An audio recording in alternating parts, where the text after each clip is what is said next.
Buddhism is one of the most ancient belief systems in the world. Buddhism is both a religion and a philosophy. Only your own understanding saves you from suffering. It is practiced by over 350 million people today. There are many people who feel attracted to a religion which empowers the human individual.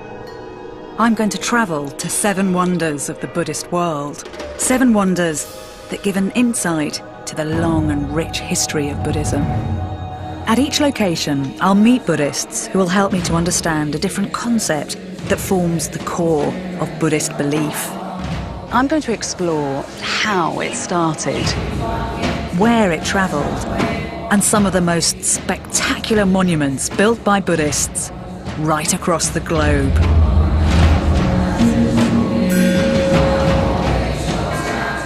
And to try to get to the bottom of the attraction of this philosophy for mankind for close on 2,500 years.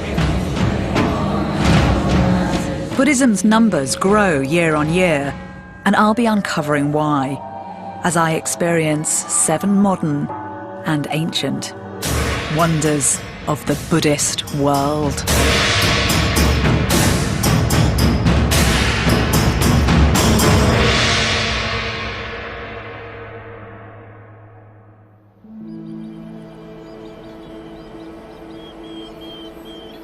This is northeastern India, where Buddhism began around 500 years before Christ.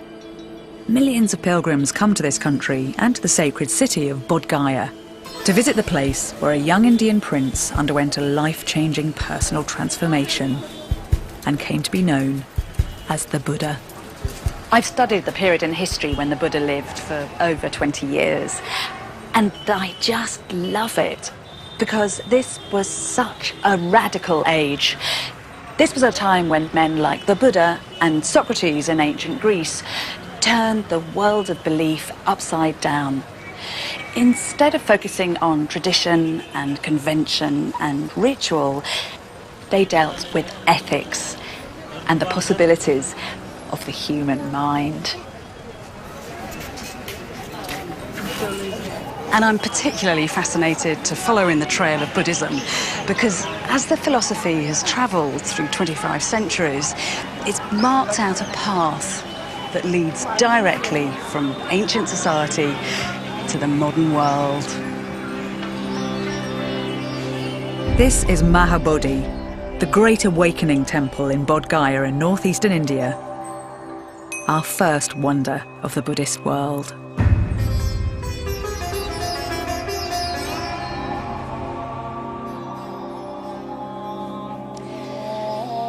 The reason Bodh Gaya is here at all is because 2.5 millennia ago, one man had an internal, personal revelation while he sat underneath a peepal tree.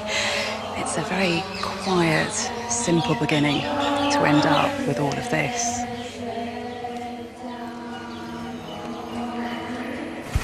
That man was called Siddhartha Gautama, and we're told he renounced his privileges and family to embark on a rigorous quest. A journey to understand the inherent challenges of the human condition, sparked by the suffering, sorrow and deprivation that he saw all around him. It was a long and difficult journey. Siddhartha renounced the comforts of the material world. He meditated for weeks on end. He broke with the status quo in a region that had been dominated by the old gods for the previous 1,000 years. Finally, he achieved nirvana, what we loosely translate as enlightenment, and became known as the Buddha, or the Enlightened One. The Buddha, according to Buddhist scriptures, made his way to this spot and determined not to move until he found an answer to the world's suffering. So it was here, on one warm spring evening, 2,500 years ago, that the Buddha came to sit. We're told that all night he was tormented by demons.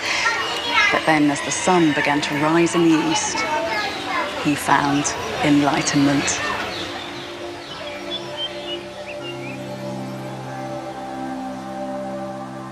The Bodh Gaya temple is the Mecca of Buddhism. It is where the Buddha attained enlightenment, according to their belief. And the Bodhi tree, or a great-grandson of the Bodhi tree, still grows there. And so Buddhists go there to remember the great breakthrough that was the Buddha's discovery of the true nature of the universe. And inspired by the Buddha's example, you'll find visitors here from every corner of the globe, from the 90 or so countries where Buddhism still flourishes today.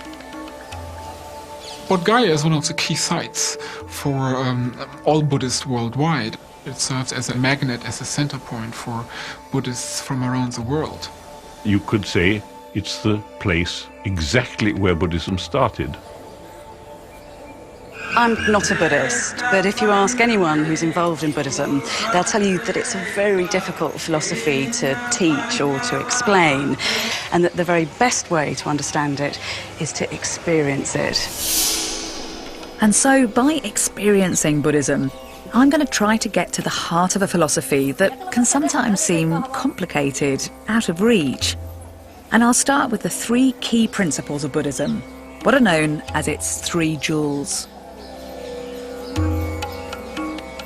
The first is the life and example of Buddha himself. All Buddhists are encouraged to model their approach to life on his. The most important single point in the Buddha's teaching, and one which distinguishes it very sharply from other religions, is that the Buddha taught that each of us is entirely and solely responsible for our own lives and our own salvation. No one else can be responsible. The Buddha didn't claim any divine status, nor did he profess to be a personal saviour. He called himself a guide and a teacher. His message appealed to people of all social classes in ancient India, to merchants, to farmers, and to the untouchable caste. The Buddha, in the course of his spiritual awakening, rejected a good number of aspects of Hinduism. He rejected some philosophical components of Hindu beliefs. He was very critical of the position of the Brahmins or priests in society at that time, which was a very elitist position. He was similarly critical of the caste system. He positioned himself as a result outside the caste system. The Buddha spent his remaining years travelling through deep forests, across mango groves, from village to village. The curious would bring food and clothing for the philosopher and his band of followers, and in turn, he encouraged them to reconsider the purpose and point of life, to recalibrate their moral compass. Although the Buddha didn't establish a church or temple system as such, over time, the significant locations in his life were gradually turned into shrines. Originally, Bodh Gaya was just a pastoral sanctuary, marked out with a stone balustrade 200 years or so after his death. But by the 6th century AD, a full-blown temple, the Mahabodhi temple, marked the spot. About 400 years after the first temple that was built here for the worshipping of the Bodhi tree was replaced by this kind of a temple built to enshrine the iconic image of Buddha, which had gained currency by that time. The temple, particularly the Mahabodhi temple, is representative of how important Buddhist temples were and how, this idea of building a temple to enshrine statues started from here.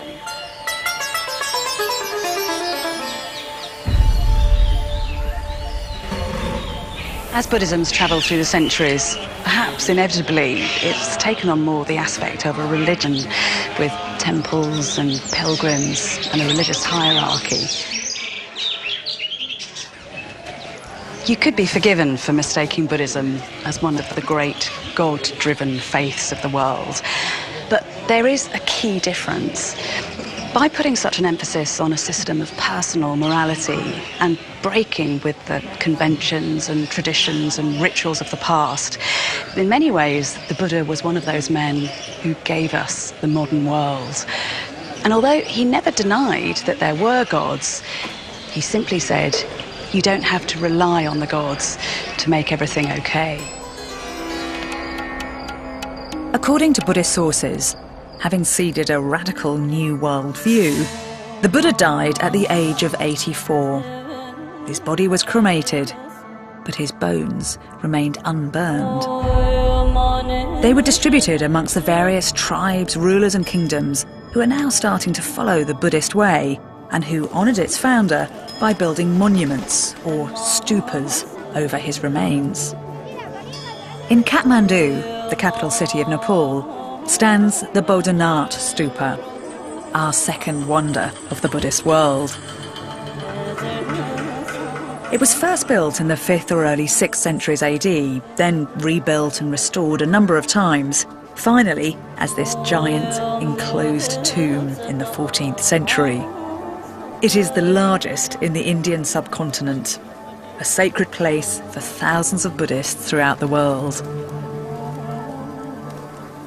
Here at Bodhanath, I'm going to find out more about the 3 jewels of Buddhism. Buddhism consists, as far as Buddhists are concerned, in 3 things which they call the 3 jewels, and those 3 things are closely connected. The first is the Buddha, the founder of their religion. The second is called the Sangha, and that is the community of monks and nuns. The third is called the Dharma. The Dharma refers to the preaching, the teaching of the Buddha. In other words, it's what the Buddha discovered, and it's also the truth. As you walk around the Bodhanath here, you always have this sense that you're being watched, and that's because the Buddha's all-seeing eyes are always staring down at you. That squiggle in the middle of his face, incidentally, is not his nose. It's actually the Sanskrit character for the number 1 to represent a kind of unity in the Buddhist faith. Something you won't find represented up there are the Buddha's ears, and there is a particular reason for that. We're told that the Buddha said he never wanted to hear that he was being worshipped. And of course, that is what is so unique about Buddhism. This is a religion without a central authority figure. Instead, there's just this credo that man is his own lord and master, that mankind itself can control humanity's destiny. It's not atheistic because they do believe in the existence of sort of gods and angels and so on, but they simply don't believe that those beings have the universe under control, and therefore they cannot save us from suffering. They themselves need saving from suffering from a future time when they cease being gods and they become beings vulnerable to pain and suffering. At the Bodhanath Stupa, one of the many people who come to circumambulate and to pay their respects to the Buddha is Annie Choying, a Buddhist nun famous throughout Nepal for her sweet singing voice. She is in fact known as the Singing Nun. This is a very highly spiritual place we consider. It's a holy place. And we believe that all the great relics of the Buddhas are in this stupa, and then it holds a very special religious spot. And every people who comes around here are always reciting mantras and really focusing on meditation. They do the circumambulation, prostration, to keep the physical health healthy and the mind to be energy clean, chanting mantras as well as doing prayers. So trying to put yourself in a very good, positive discipline. This is a very, very highly blessed place. Annie is originally from Tibet. Thousands of Tibetan Buddhists now live in Nepal as refugees. The brand of Buddhism here is as much Tibetan as it is Nepalese. Flexibility and diversity has always been one of Buddhism's strengths. The Buddha himself said there should be no one official Buddhist language. Instead, Buddhists are encouraged to focus on the universal relevance of the Buddha's wisdom. There are some people here who'll tell you that buried deep in that stupa is a fragment of the Buddha's bone. Now, I'm not certain we're ever actually going to be able to prove that, but what is sure is that this is the biggest stupa in the whole of the Nepal and one of the largest in the world. And It is immensely impressive, but do you know what's significant about it? Actually, it's not how it looks, but what it means. Because this was built to represent something very special. For the men who created this was nothing less than an incarnation of the Buddha's mind.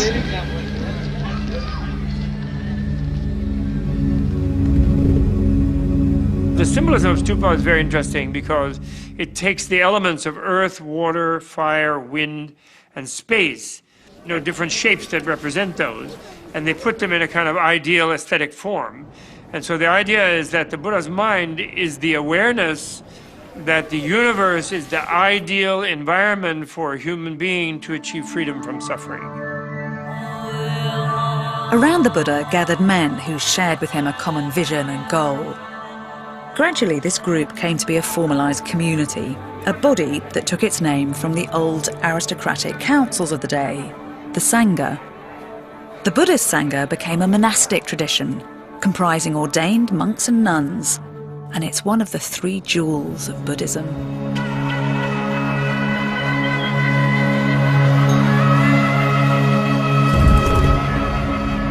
My first experience of the Sangha came at what felt like an ungodly hour.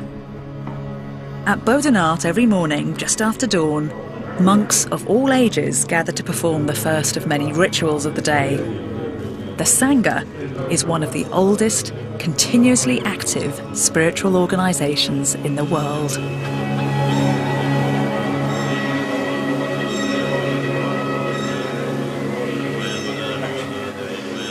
What's being recited here is a Tara Puja. It's a chant that aims to ensure a kind of liberation from suffering. And it's really interesting because Tara is thought to be a female manifestation of Buddha's wisdom, something which is incredibly potent. I mean, this isn't just an abstract idea of wisdom. This is thought to be able to be healing, to actually be stronger than medicine itself.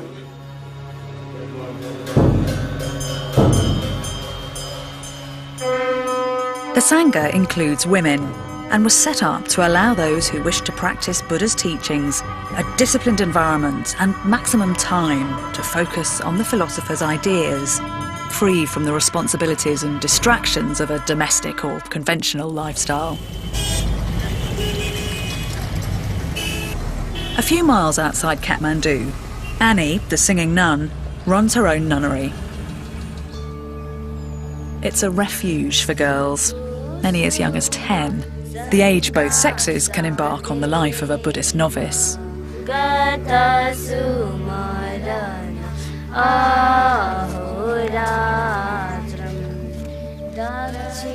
I have here mostly girls from families who are facing some difficulties, obviously poverty.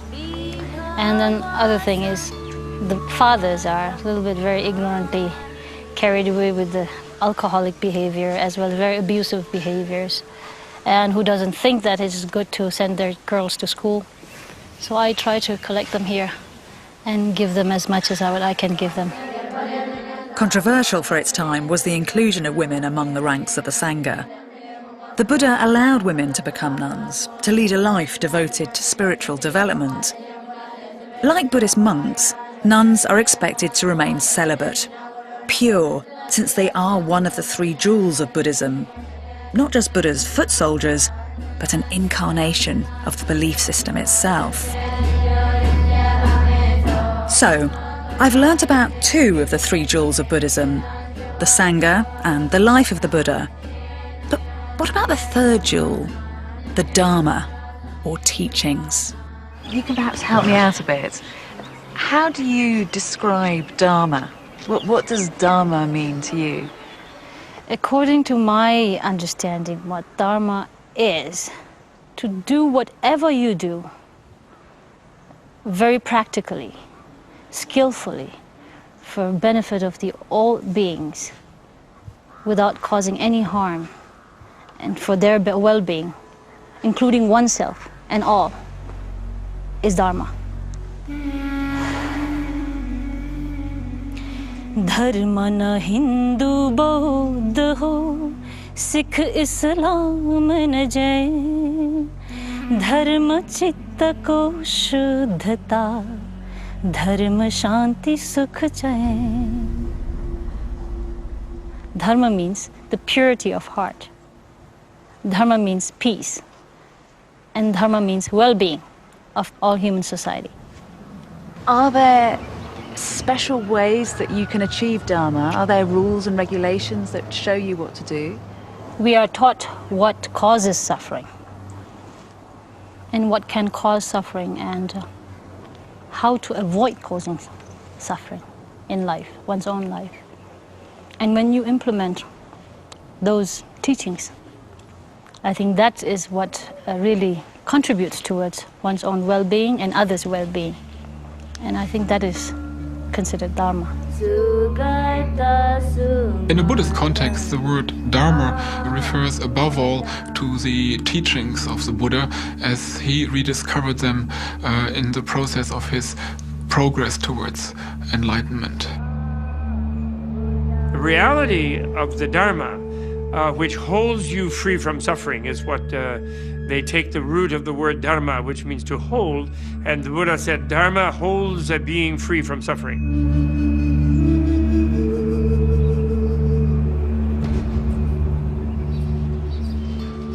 Coming here to Nepal, it has been relatively straightforward to identify two of the jewels of the triple jewels of Buddhism. The Buddha himself, both ideas about him and his image are absolutely everywhere, as is the Sangha. Here in Kathmandu there are monks and nuns at every street corner.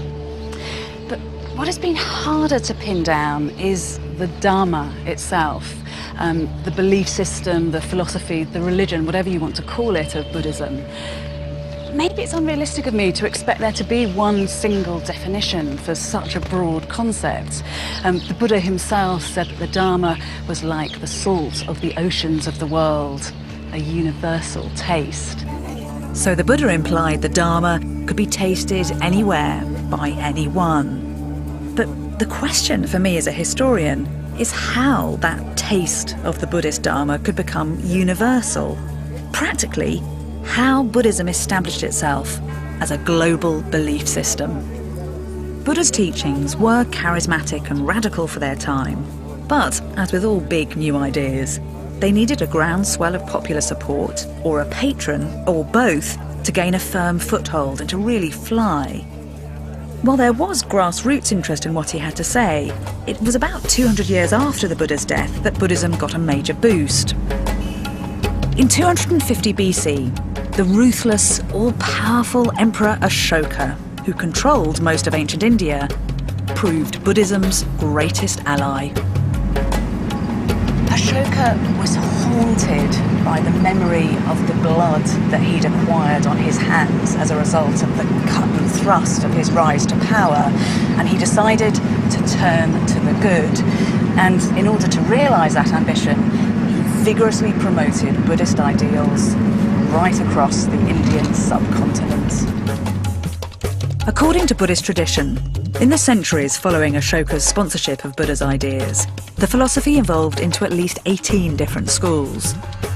One of these, the Theravada, still survives today and is mainly associated with South and Southeast Asia. Another came to be called the Mahayana, the Great Vehicle or Way, now most often found in North and East Asia.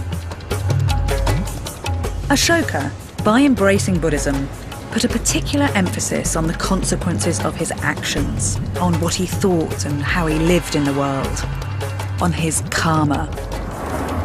Karma is a word well known in the West today. It has its roots in early Indian belief systems, but the value of karma became a fundamentally important Buddhist concept, and one that I'm going to explore at the Temple of the Tooth in Kandy, Sri Lanka, our next wonder of the Buddhist world.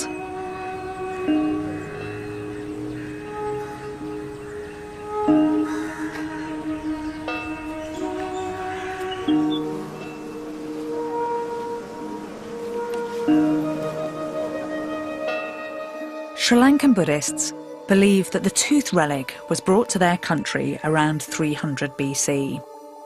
Safeguarding the relic became the responsibility of kings, and over the years, the custodianship of the relic came to symbolise the right to rule. The Buddha is said to have given two legacies to future generations. The body of his teachings, the Dharma, and also relics of his physical body itself, which are now scattered in shrines right across the globe. And one of the most precious is kept in here, in the Temple of the Tooth. That relic makes the presence of the Buddha more graphic to people, so it gives them a power. Actually, many Buddhist temples around the Buddhist world have little relics, a piece of bone or something. Just like in Europe, you have relics of the saints. So it's a way of making the person's presence feel more immediate. That gives the temple more power as a magnet to draw the worshipper. The shrine stands right at the centre of a paved courtyard. The ceiling is decorated with moonstones and floral designs. There are ivory reliefs on the doorways. The inner chamber contains the tooth relic and other sacred objects. And all around, there is a brightly painted corridor.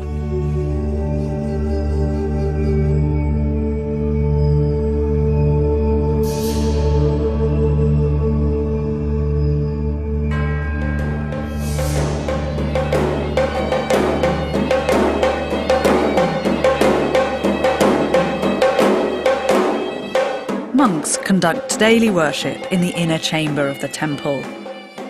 Rituals are performed at dawn, at noon, and in the evening.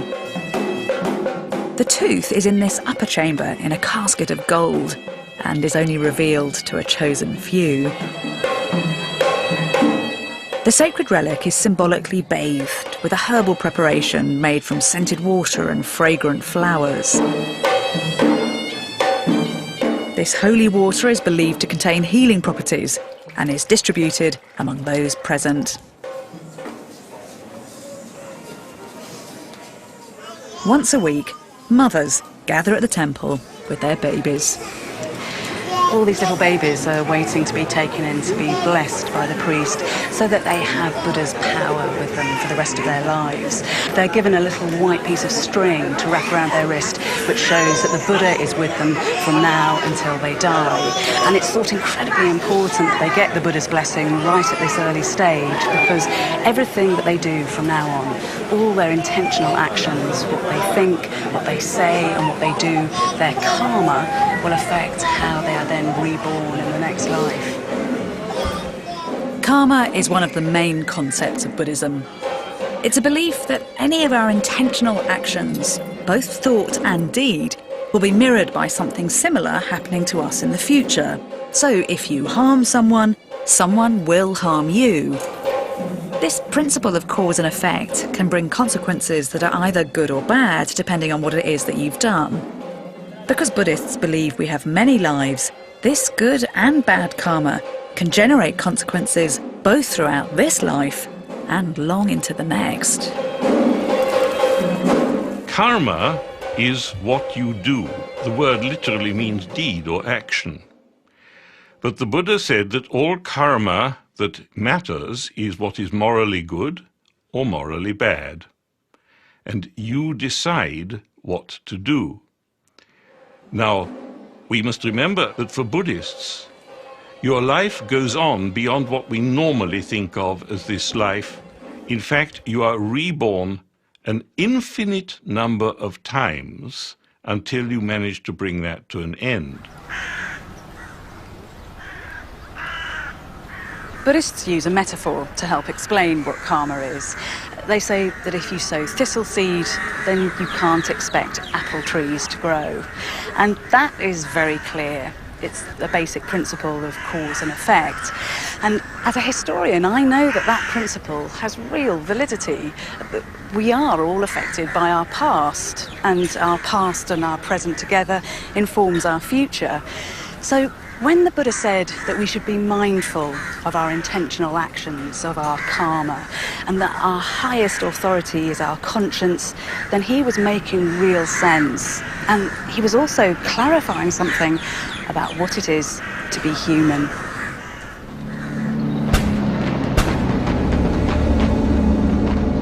Of course, the issue is that karma can be both good and bad.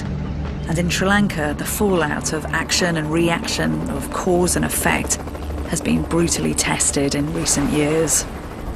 For nearly 3 decades, the country has been locked in a violent civil war, in which close on 100,000 people have been killed.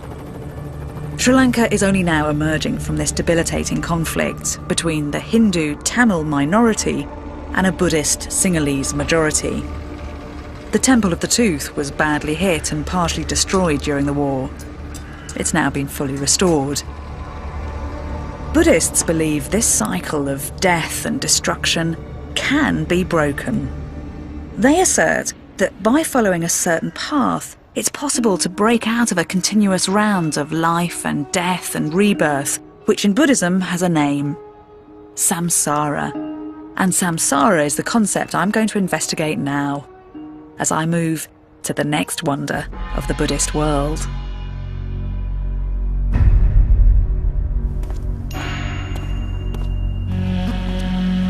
Once Buddhist ideas had flourished in Sri Lanka, Sri Lankan monarchs sent emissaries to adjoining kingdoms in Southeast Asia to carry the Buddhist message.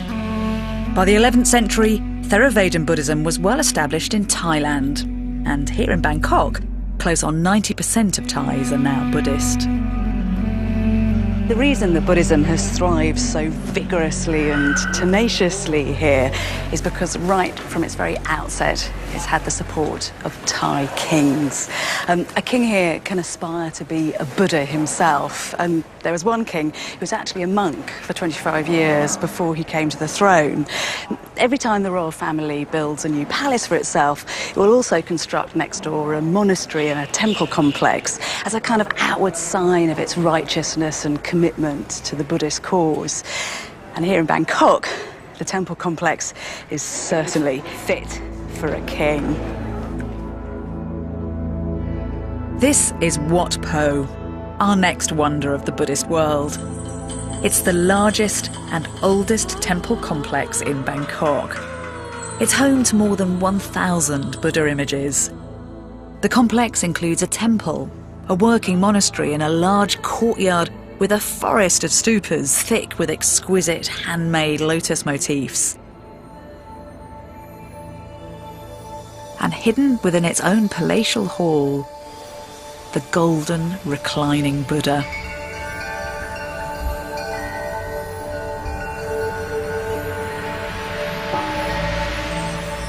The gold Buddha is 141 feet long and 49 feet high. Started in 1788, it took over 5 years to build.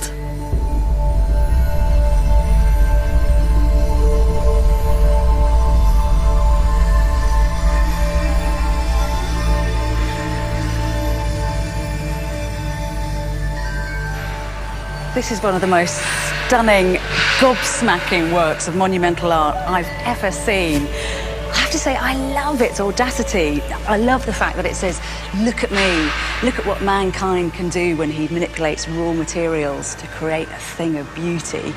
Because here there are thousands of fragments of mother of pearl used and 153 plates of gold.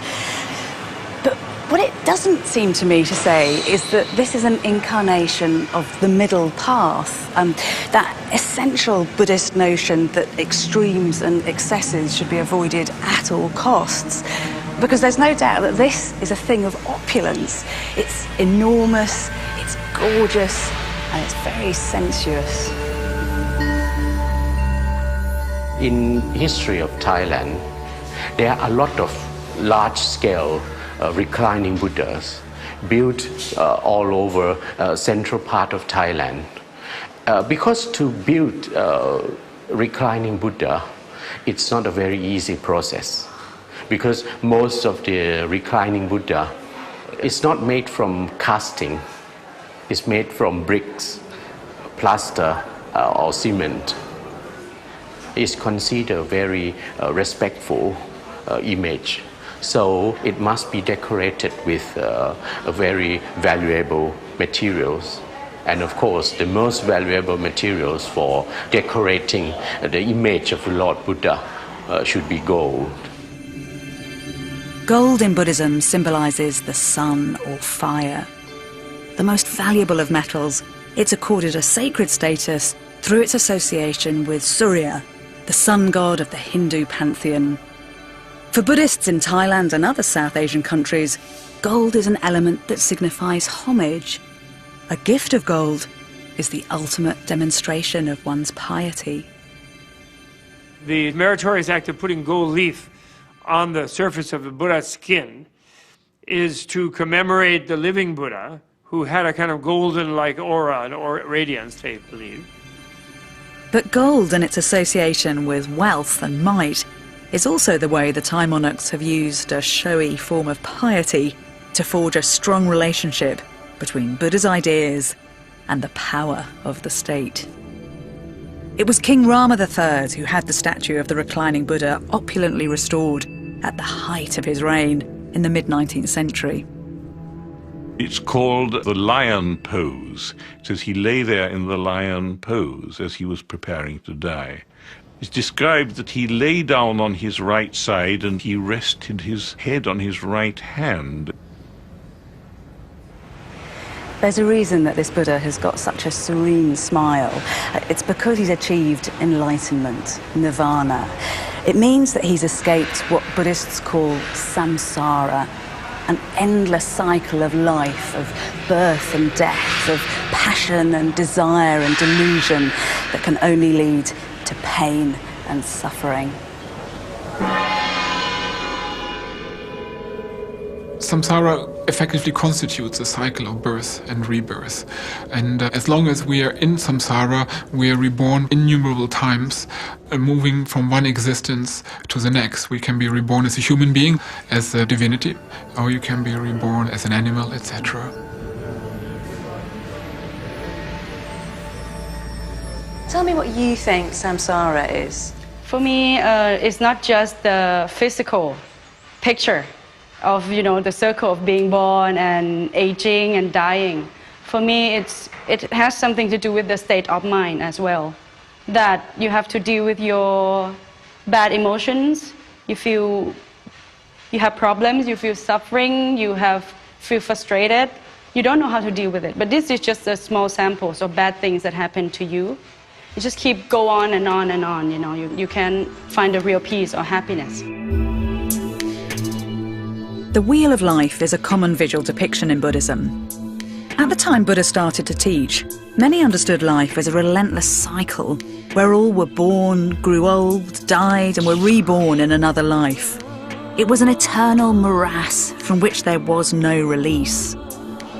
But Buddha felt that an escape was possible. He taught that through one's actions, karma, and through a way of life that was characterized by wisdom, morality, and compassion, via meditation and the triumph of the mind over craving, desire, and excess, it was possible to achieve enlightenment, nirvana.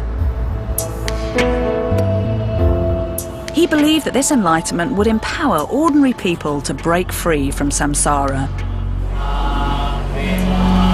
This idea gives Buddhist funerals a distinctive character. Those present mourn their loss, but also hope that thanks to their beloved's good karma, the dead are at least one step closer to enlightenment, that they have the chance of a rebirth as a better being who one day can escape samsara. What goes round comes around, that's what I believe. This body is just like a house that we rent for a while. After we die, we have to find a new place to live. It's impermanent, it's just temporary. So good Buddhists believe that we should do our best in this life to guarantee the better place after we die.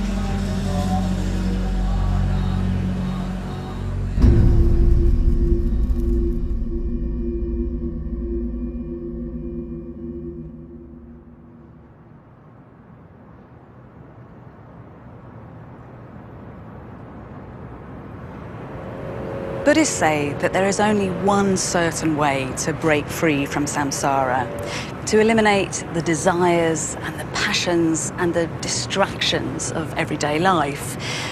Now, of course, that is very easy to say, and it's very hard to do.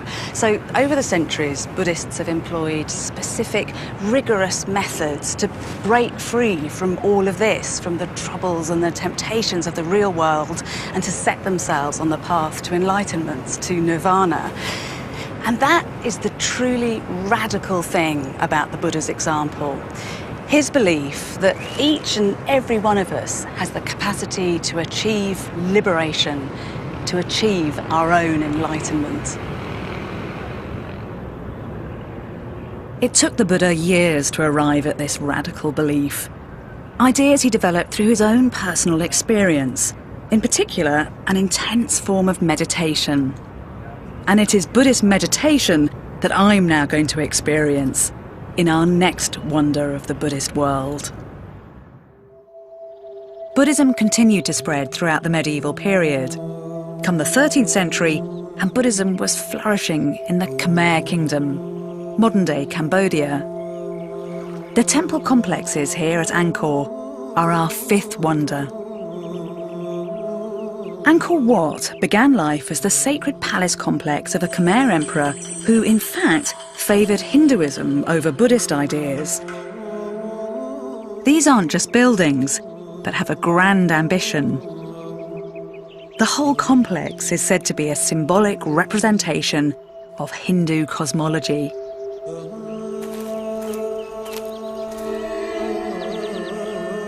The original temple honoured the Hindu god Vishnu and incarnates the centre of the physical and spiritual universe, a mythical mountain. A series of 5 rectangular walls represent other mountains, and the moats here evoke the cosmic ocean.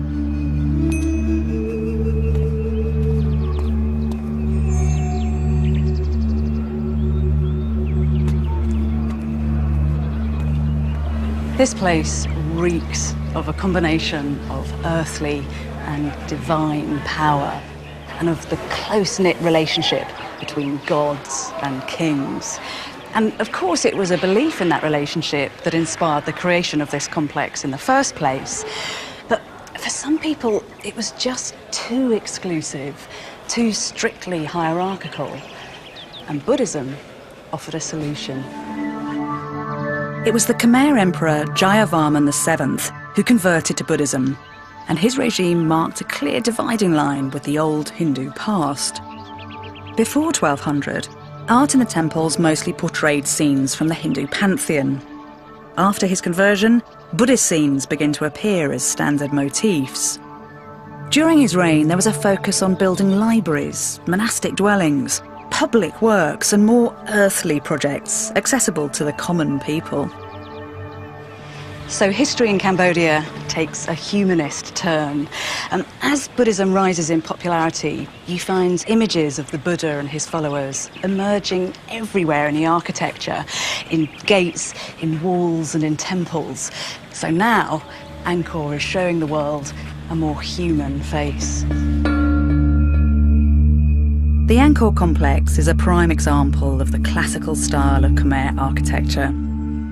By the 12th century, Khmer architects had become skilled and confident in masonry, facing the monuments with intricate sandstone blocks.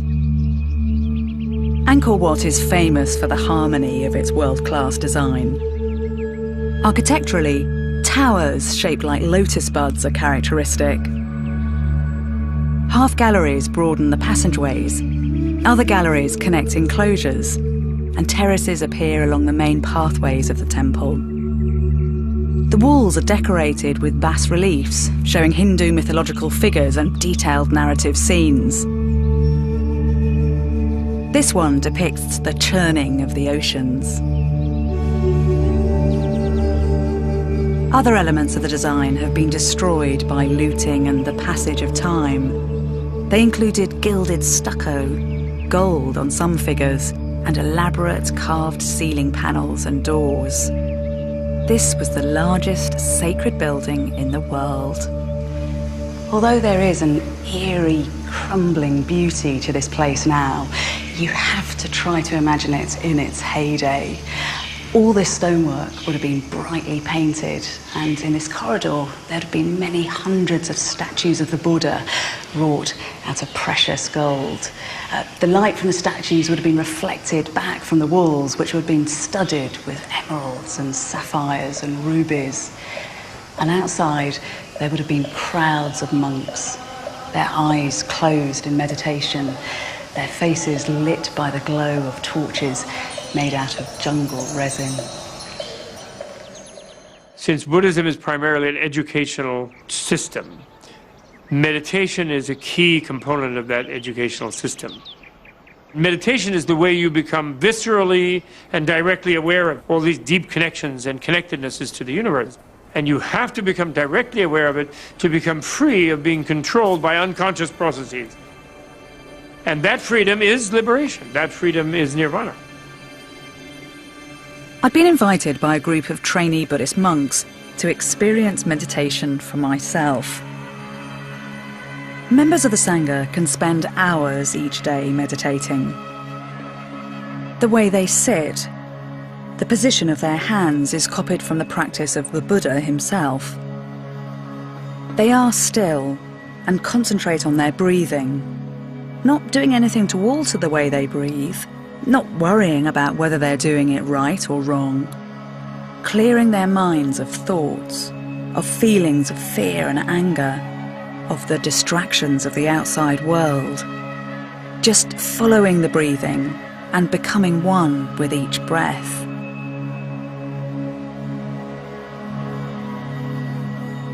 I can't say I've managed to completely block out the sound of the world going on. And it feels hard to stay this still for so long. But if someone were to ask me if I had any anger in my head or my heart right now, I would have to say there is none.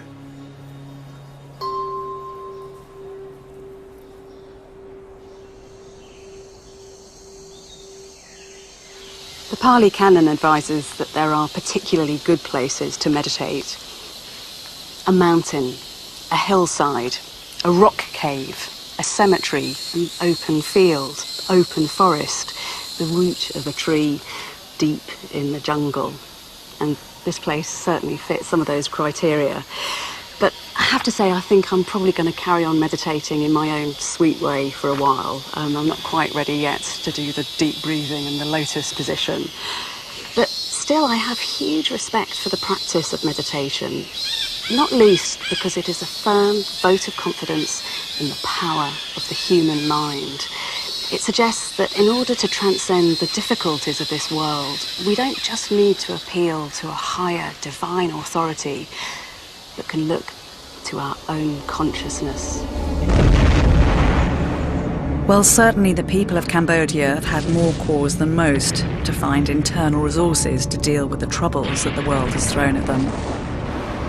Cambodia has suffered some of the worst violence and genocide of the last century. Between 1968 and 1976, over 3 million Cambodians were killed in the war that engulfed Vietnam and other countries of Southeast Asia. This was then followed by the terror and genocide unleashed by the Khmer Rouge, a communist movement that ruled Cambodia for 4 years. The Khmer Rouge dealt particularly viciously with Buddhism. Thousands of monks were slaughtered and monasteries were destroyed, and if people tried to hold on to their beliefs, they were often tortured and killed. But gradually, as the nightmare is beginning to fade, Buddhism is finding its feet here again, and when you come to Angkor, you'll find little active shrines like this tucked away into corners. In Cambodia, Buddhism is slowly reasserting itself. This country, which had experienced such horrors, is now peaceful, and Angkor, which had been brutalized by the Khmer Rouge regime, is now a world tourist site once again. It's been very moving coming here to Cambodia, because this place has been the home to the most dramatic twists and turns in the fortunes of Buddhism. For centuries, Buddhism was the philosophy of choice for both the kings and the people. And then, thanks to the horrors of the Khmer Rouge, there was a chance that it was going to be eradicated virtually overnight. But gradually, gently, it is now making a comeback. And there's even a possibility that this place, which was once the biggest and most active Buddhist complex in the world, could be that again sometime in the future.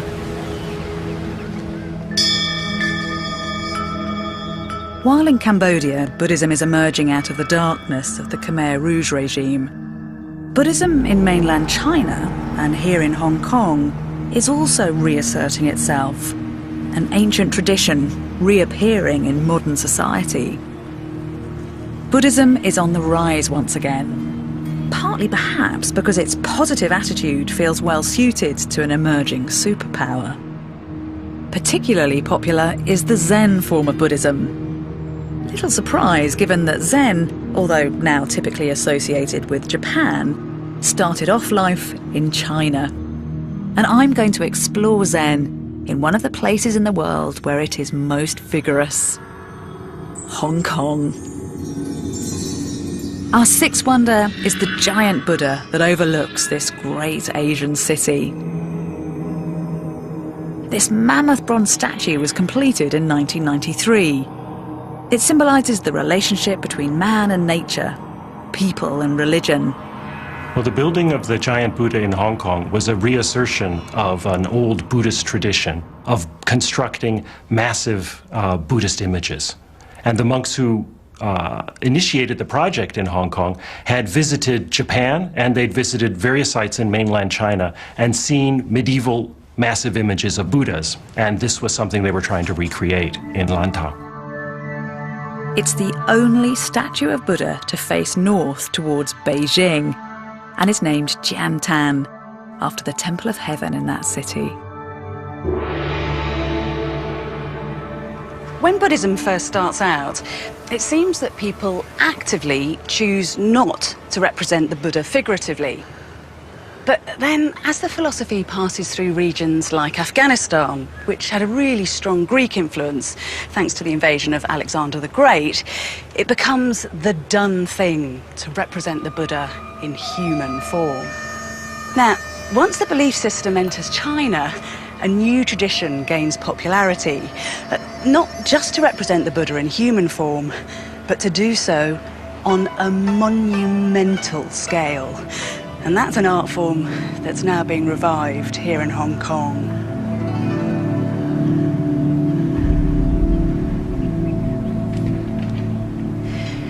Everything about this statue means something. The Buddha is sitting in a lotus position, which shows that he was like the beauty of a lotus flower emerging from the muddy waters of a pond. His face is that beautiful round shape, which is supposed to be a reflection of the perfection of the moon. And his head is domed, which tells us just how wise he is. His hands are interesting because the right hand is raised in a gesture of blessing. This is the Buddha's vow that he will release the entire world from its suffering. And on his chest, he's got that so-called swastika symbol. Now, of course, the swastika was unfortunately appropriated by the Nazis, even though they got it the wrong way round.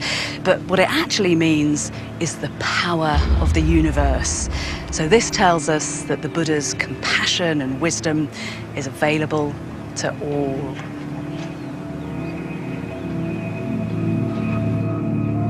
The Buddha statue sits on a lotus throne on top of an altar. It's surrounded by 6 smaller bronze statues. They're shown offering gifts like fruit and incense, gifts that symbolise different aspects of Buddhist philosophy, all virtues which are necessary to achieve enlightenment.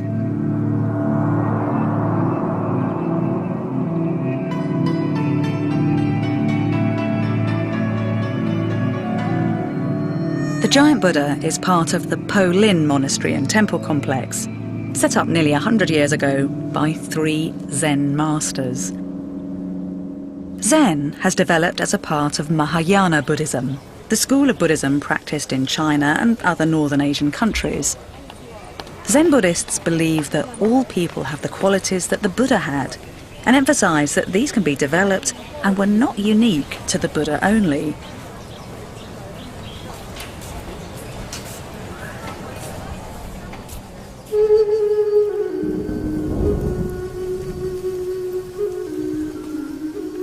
The aim of Zen is to discover this quality within each person through meditation and practice of the Buddha's teachings.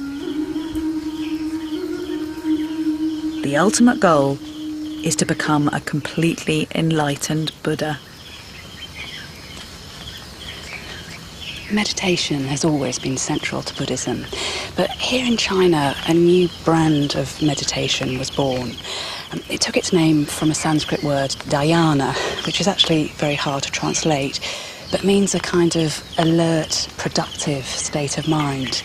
In China it was called Chan, and when it travels to Japan it becomes Zen.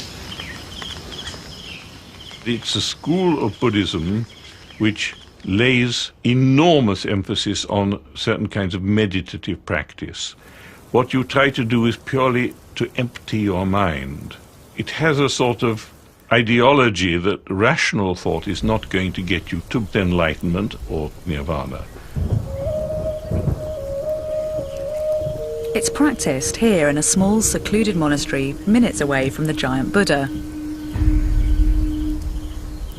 Formal, silent meditation is central to Zen and is practiced by both the laity and the ordained together.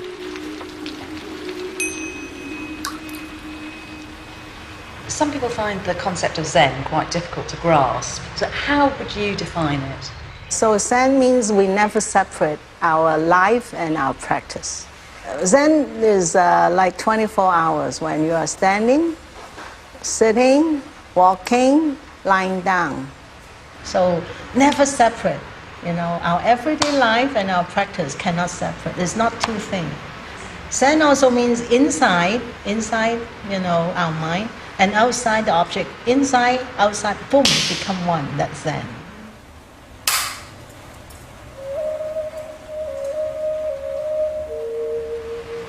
So if you're not making that separation between Zen practice and everyday life, does that mean that when you do everything, when you sweep the floor or prepare food or clean something, that actually is an act of Zen itself? Zen means what are you doing now, you know? So somebody might get enlightenment while they're eating meal, washing bowl. All these we designed to help people to be in the moment.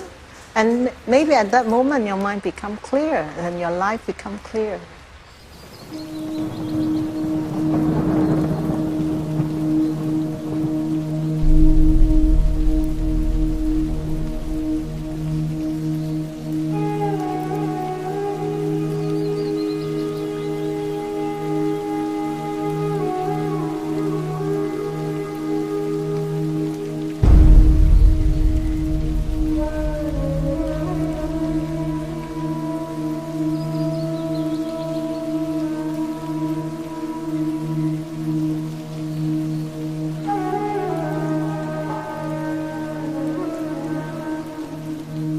This is called water bowl meditation, and the purpose is to carry the water without spilling a single drop. Now, the idea is that you can do this through the application of Zen, because if you think you're carrying a bowl of water, then you're bound to shake and lose some. But if you clear your mind completely, you will complete the task successfully.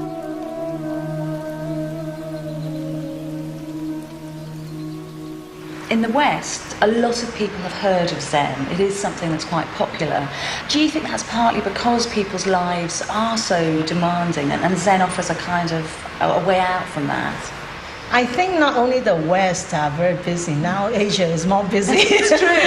It's very like money orientated. Everybody worry about the living. So it's very important our mind know how to relax and to be living at this moment and to keep clear.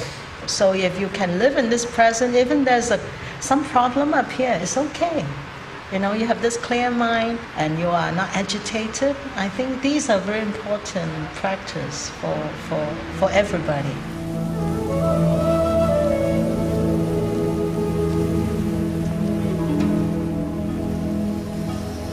Zen practitioners today don't like to use specific words to limit what Zen is. But if you want to find a definition for the practice, probably as close as you'll get, is that this is something that really believes in the power of intuition and in a kind of productive simplicity. And I can see that cherishing intuition, living for the moment, living day by day with a clear mind is a very productive way to spend your time. Perhaps it explains why, of all brands of Buddhism, Zen has become particularly attractive to those who live in our demanding 21st century.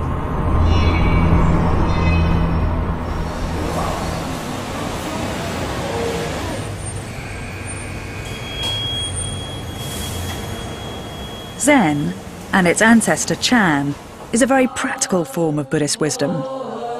It encourages a process of rediscovery by living simply. The Zen tradition emphasises that enlightenment is possible here and now. Is it then very different from other forms of Buddhism? Zen means pointing directly to our mind. Means right now, wake up, and be clear. What are you doing now? Actually, our mind is not complicated. It's our thinking make our life very complicated. So Zen is a tool to help us to bring back our mind to our everyday life and be simple. Zen, like all Buddhist practice, turns philosophy into a tool to help in day-to-day life. Meditation is used to bring about a tangible outcome, either in the understanding of the world or in our ability to deal with it and with the suffering we see all around and feel within us. One thing that struck me is that whatever the regional variations of Buddhism, issues of suffering are right at the core of the philosophy. Now, that is really interesting because, in general, over the last 2,500 years, cultures of the East have actually been very unabashed about suffering. They don't mind putting it centre stage. Whereas in the West, these are issues that we can sometimes try to brush under the carpet. In the modern age, for instance, we've been accused of trying to cheat death itself. But just look at that statue. There's the Buddha promising to deal with all the suffering in the world. So it does make you wonder what future Buddhism has as a global belief system. What's going to happen when ideas of the East, which put suffering to the fore, start to take root in the West?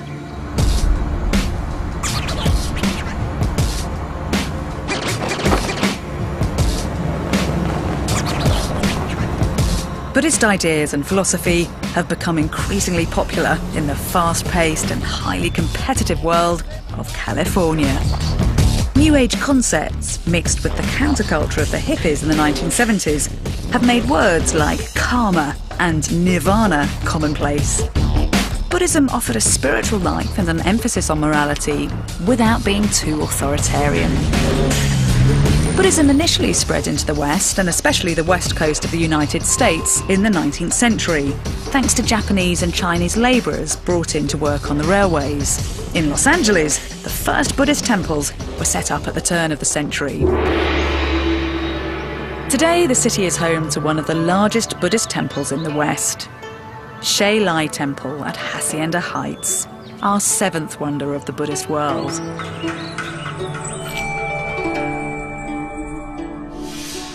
Here I'm going to try to understand what has to be the most important Buddhist concept, the ultimate goal for Buddhists: nirvana.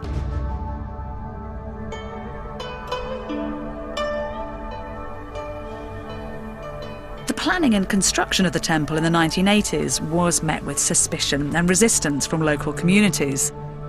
The building of the temple at its current location survived 6 public hearings and 165 explanatory sessions. Finally, in 1985, the temple was granted a building permit, and it was completed in 1988. I'll tell you what, there is definitely a wealth of here, and that is Buddhas. I've never seen so many. There must be, what, 10,000 or something at least on these walls? There are over 10,000 Buddhas right here, big and small. And if you look at all the Buddhas, you may find some names there. It's a Chinese practice that the people make an offering, and then to have the name of the family there is their Buddha. Ah, okay. And it's also a form of supporting the temple. And they come in and they say, I have a Buddha in there. It's like the connection between the Buddha outside and the Buddha inside them. One of the American Buddhists who come to the temple is Mario C. He became a Buddhist 6 years ago. There are some who'd say that the attraction of Buddhism for many Americans is that it's pleasingly mystical, it comes from the East, but at the same time it ties in with a kind of anything goes materialist lifestyle. How do you speak to that? I don't mean any disrespect by this, but I have some friends who use Buddhism and Eastern religion, Eastern philosophy, and they sort of mix it up with New Age. And that's okay. If it works for them, that's fine. But my concern is that it is that sort of anything goes. You know, it's a free market in spirituality, so whatever I'm saying or thinking today is fine. Because we have these core teachings in Buddhism, it keeps us in check. So we don't sort of go into anything that if it feels good, it's okay. We're really trying to avoid that. This Buddhism gave me a discipline without the necessity of a God to reward me or punish me. There has been a tenfold increase in the number of Buddhists in Europe and America over the last 40 years. Most observers put the figure at between 2 to 3 million practicing Buddhists in America, with the number of Buddhist sympathisers estimated at over 10 million. The Shailai Temple is one example of the modern expansionism of Buddhism.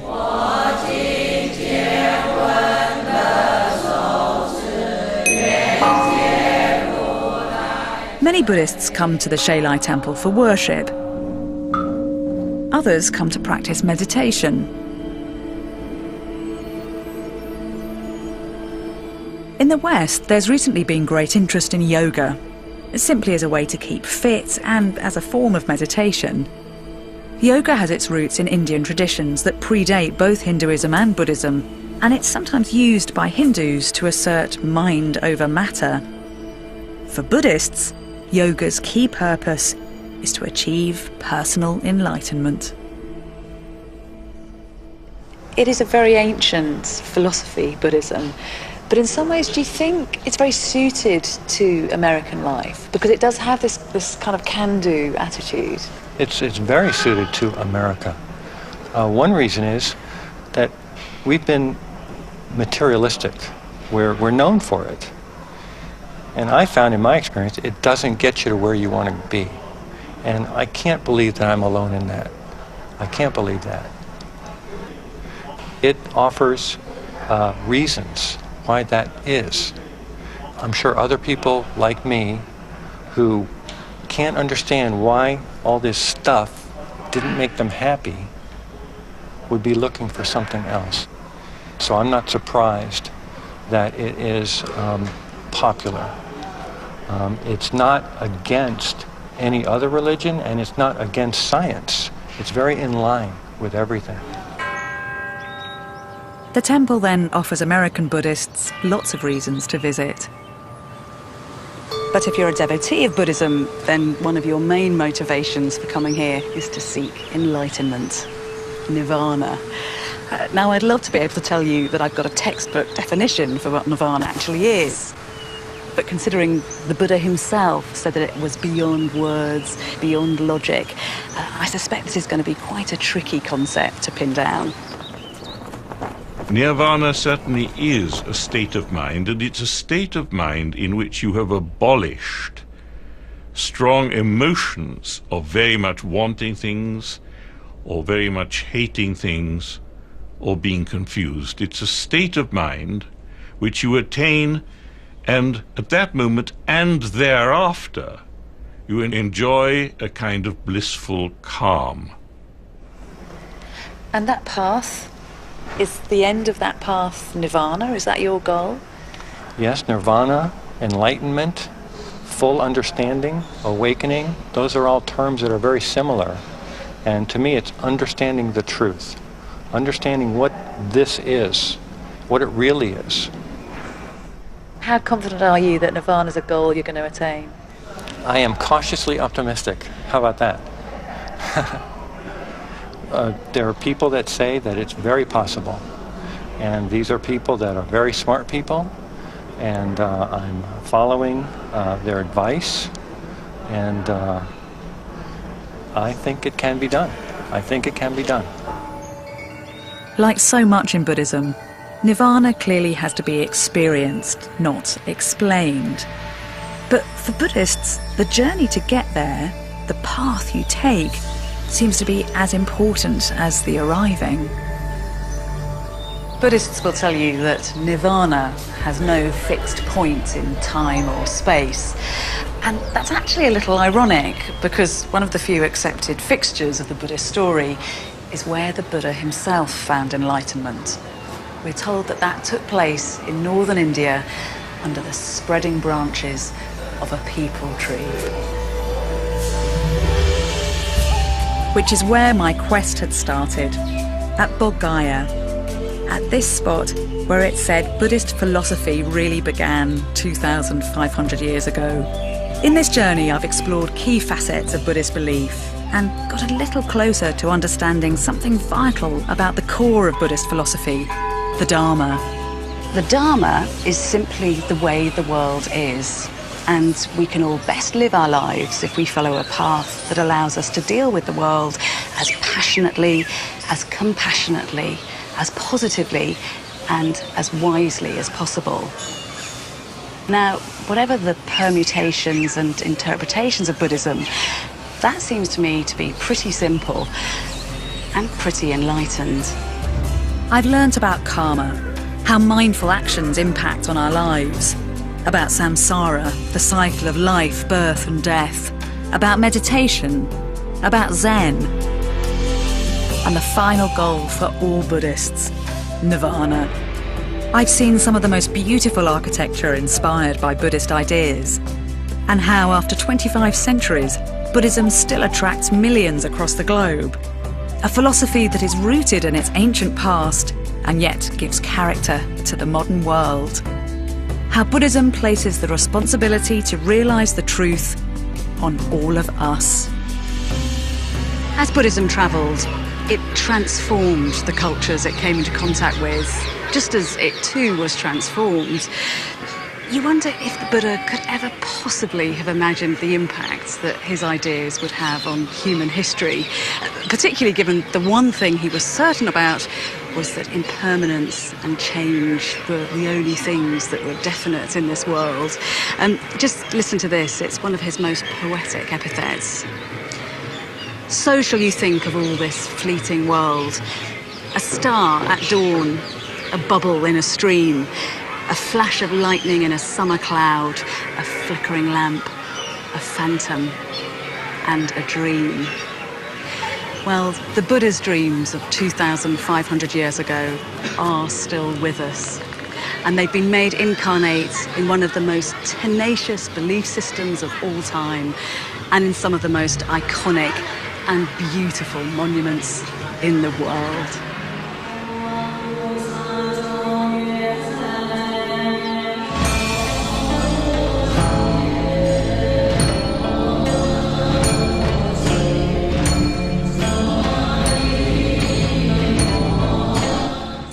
Stay with us here on BBC HD. There's a double bill of railway walks coming up next.